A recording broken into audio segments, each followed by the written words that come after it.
Hello everyone! I'm here. I cook ginataang isda or fish in coconut milk. Ginamit kong uri ng isda sa aking ulam ay ang yellowfin tuna. Sa Tagalog ay tambakol.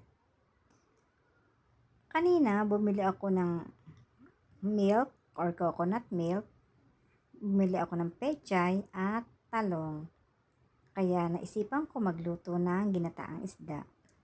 So, habang nagluluto ako ng ginataang isda, pinakuluan ko muna ang isda sa suka. Nung alam kong medyo luto na ang suka at hindi na siya masyadong maasim, nilagyan ko siya ng patis, asin, bechin, garlic, ginger, black pepper.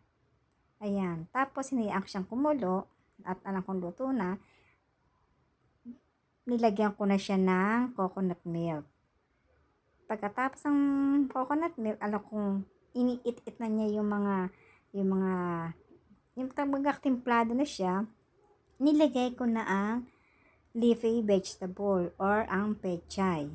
Sinamahan ko ng eggplant. Kaya, very yummy ang lutong ito. Kaya, tikman nyo, try nyo magluto ng ginataang isda. Na maraming pwede kayong gumamit ng isdang at galunggong or tilapia. Anything na fish na gusto nyong gataan ay pwede.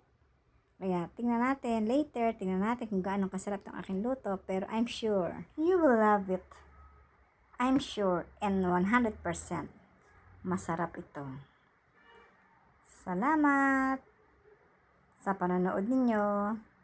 Bye!